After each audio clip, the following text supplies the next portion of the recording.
কিন্তু এইটা অস্বীকার করার কোনো উপায় নেই। আমাদের এত এত ত্যাগ, আমাদের আন্দোলন এবং প্রতিরোধ তখন কিছুই কার্যকর হয় নাই। যা এসে কার্যকর রূপ পেয়েছে 24-এ, এই 24কে স্বীকার করতে এত হীনমন্যতা কেন? এই 24 না হলে আজকে আমি এইখানে বক্তৃতা দিতে পারতাম না।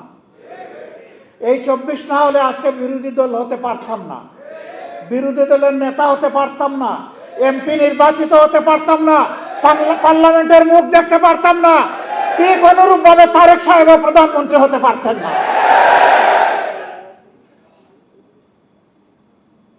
আর যে সমস্ত মন্ত্রীরা আজে বাজে কথা বলে, কেউ তো সংসদের ভিতরেই বলে ফেলে, আর কেউ টক শোতে গিয়ে বলে, দায়িত্ব জ্ঞানহীন কথা বলে, দেশ বিরোধী কথা বলে। আমরা যখন সংসদে এই বিষয়গুলো তুলে আনি তখন বলা হয় এগুলা সংসদের বাইরের ব্যাপার। আবার আমাদেরকে যখন আঘাত করা হয় তখন শুধু সংসদের বাইরের ব্যাপার না, আধা শতাব্দী আগের বিষয়গুলো নিয়ে আসা হয়। চিংড়ি মাছের জীবন, লাফ দিলে পিছনের দিকে যায়, সামনে রাস্তা খুঁজে পায় না। এই জাতি আগাবে কিভাবে? আমরা সবসময় বলে আসি যে আসেন সামনাটা দেখি, এগিয়ে যায়। যেই অঙ্গীকার নিয়ে 24 হয়েছে সেই অঙ্গীকার বাস্তবায়ন করি, বড় কিছু নয়। এই যুবকেরা চেয়েছিল একটা বৈষম্যহীন সমাজ, চেয়েছিল সকলের অধিকার নিশ্চিত হোক, তারা চেয়েছিল বাংলাদেশ থেকে দুর্নীতি দূর হোক, তারা চেয়েছিল চাঁদাবাজদের কবলে পড়ে জাতির যে জেরবার অবস্থা এখান থেকে জাতি মুক্তি পাক। জুলাইয়ের সবচেয়ে বড় দাবি ছিল ফেসিবাদ যাতে বাংলাদেশে আর ফিরে না আসে, এই জন্য সংস্কার সাধন করা, একটা নতুন বাংলাদেশ গড়ে তোলা, অতীতের পচা রাজনীতিকে বিদায় জানানো, নতুন রাজনীতিকে আলিঙ্গন করা, মানুষকে আশাবাদী করে তোলা। এই জন্যই হয়েছিল গণভোট। সেই গণভোটের ব্যাপারে বলা হয় এটা তো সংবিধানে নাই। বলা হয় এই 4 প্রশ্ন এত জটিল, আমি বুঝতে লাগে 4 ঘন্টা, জনগণ কিভাবে ভোট দিল? কেন? এই 4 প্রশ্ন তো 17 দিন আগে থেকে প্রচার করা হয়েছে, সকল মিডিয়া খুলাসা করা হয়েছে, গোপন রাখা হয়নি। আপনারা বুঝাতে চান যে জ্ঞান বুদ্ধি শুধু আপনাদের আছে, এই দেশের 18 কোটি মানুষের নাই? তা তো মানুষকে আপনারা অপমান করছেন। আমি মূর্খ হতে পারি, কিন্তু আমার জাতি তো মূর্খ, আমি কথা বলতে পারি না।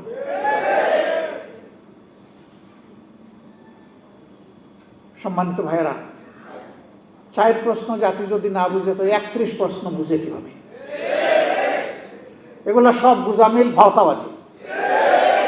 এবং ইতিমধ্যে একজন বলেছেন আমরা সব কিছু আগে মেনে নিয়েছি যাতে বুটটা হয়ে যায়, মানে বুট হয়ে পকেটে ঢুকে যায়। আরেকজন বলেছেন টুল মওকুফের কথা বলেছিলাম আসলে বুট পাওয়ার জন্য। লা হাওলা ওয়ালা কুওয়াতা ইল্লা বিল্লাহ। রাজনীতিবিদরা যদি এইরকম জাতির সাথে প্রতারণা করে তাহলে এ দেশের মানুষ যাবে কোথায়? যারা দেশ চালাবে, দেশের জন্য আইন এবং নীতি তৈরি করবে, তাদের মিনিমাম একটা নৈতিক মানদণ্ড থাকা উচিত। ইলেকশনের আগে তারাও বললেন, আমরাও বললাম, সবাই গণভোটে হা বলুন। জনগণ 70% মতো হা বলল।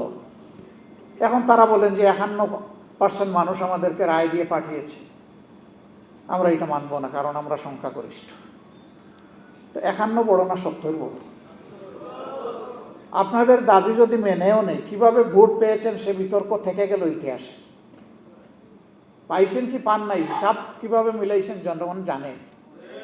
3.5 ঘন্টা ব্ল্যাক আউট করে কি করা হয়েছে জনগণ বুঝে, এবং এর জন্য রাজসাক্ষীও পাওয়া গেছে, কোনো অসুবিধা নেই।